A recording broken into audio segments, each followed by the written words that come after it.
It's been 3 days since the movie released. Man, I can't believe this shit came out, to be honest.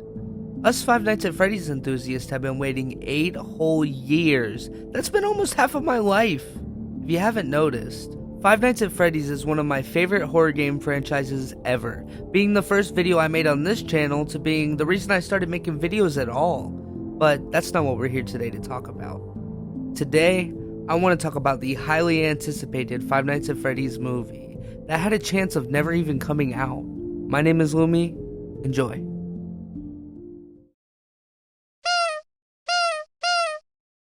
First, I want to preface this video with a little background for those unaware. The FNAF movie has been in development for 8 years, with multiple scrapped scripts and a whole lot of doubt from fans. Honestly, we thought we were never even going to get it.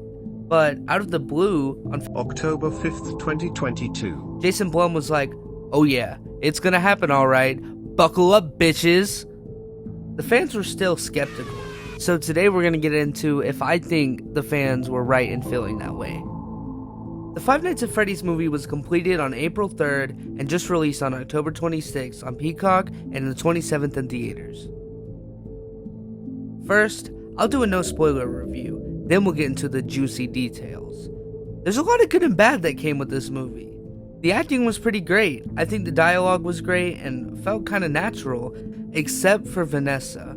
I feel like she was kind of just shoehorned in to tell lore to people who didn't understand it. The animatronics were fucking spectacular, well made and authentic to the games. I loved Freddy, Bonnie, and Chica in this movie. They were honestly the highlight of the movie.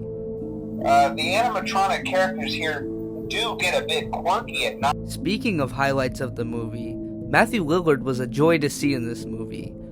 Bro went from Shaggy to murderer, and honestly it was a joy to see on the big screen. He's an excellent actor and made the movie just that bit better. Mike Schmidt, played by Josh Hutcherson, was also pretty awesome. Rick and Morty. And fit the role. He was low-key just kinda chill, and I like that angle of the character. He gives off a I don't care attitude, which makes sense given the trauma he has in the movie. I felt relatable to Mike in this movie. Abby, who was played by Piper Rubio, was also pretty awesome in the movie. The acting all around was pretty awesome. Now, we're gonna get into spoiler territory. I'm gonna talk about plot points and what I like and dislike. If you want to skip the spoilers, go to this timestamp. Otherwise, here we go. The whole movie was a little messy. I liked the dream sequences and thought it was a cool concept, but they kept happening. I think it was definitely a good idea, but was just a little overplayed. Another element of this movie I disliked was how not scary it was. I mean, there were a couple good jump scares, but not what I expected from a FNAF movie. I really wanted this movie to fuck me up, bro. I was expecting a couple good boos from the animatronics, but we didn't even get that. In fact, in the middle of the movie, the animatronics just become homies with Abby and build a fucking fort in the middle of the pizzeria. Honestly though, it was kind of adorable, but they didn't really come after Mike the way I expected. I was hoping we'd get some epic scenes of Mike checking the windows in his office and closing the doors when the animatronics get close, like in the games, but we didn't really get that. It was more about the story than the scares, which is something that the games deal with now, in my opinion. Some good points though. The fan service was awesome. Lots of little Easter eggs like Sparky the dog, a fake photoshopped supposedly secret animatronic from the first game. We also got cameos from lots of YouTubers who played FNAF or made it more popular, like matpat from the Game Theorists who, if you haven't noticed, kinda inspired the way I edit, along with Corey Kinchin and a whole Employee of the Month board with Dawko and 8-Bit Ryan. My favorite little detail is when the credits start running, I heard a familiar tune. The original Five Nights at Freddy's fan song by The Living Tombstone was the outro. Now, a lot of fans predicted this, but nobody expected it to actually be there. This moment in the movie, it hit me different.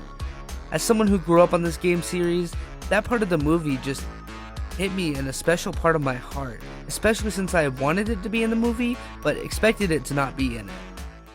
When it comes to the story, I like the direction this movie took, but I also have my gripes with it. This movie is a lot like the books. It takes place in the canon, but is also its own separate universe, I guess. There's a lot of differences, like how we see the springlock scene in this movie when, in the first game, we didn't even know who William Afton was. In the games, he doesn't appear until FNAF 2, so that's a little different, as well as the way it happens. Vanessa, who's here as well, is portrayed as William Afton's daughter, but in the games, she was brainwashed to become like a second William Afton, wearing her own bunny suit in the games. I'm interested to see what they do with that difference, depending on if they make a second movie. In the end, I really enjoyed this movie. I think it had its issues, but that's to be expected when translating a game to a movie. The fan base is split right now between loving and hating this movie, and honestly, I loved it. Even with its flaws, I give it an 8 out of 10, and if you haven't watched it, it's on Peacock and in the theaters. Thank you for watching, peace. Bitch, I be sick on the ill ones. Can't be stopping in the building. Bank account a couple million.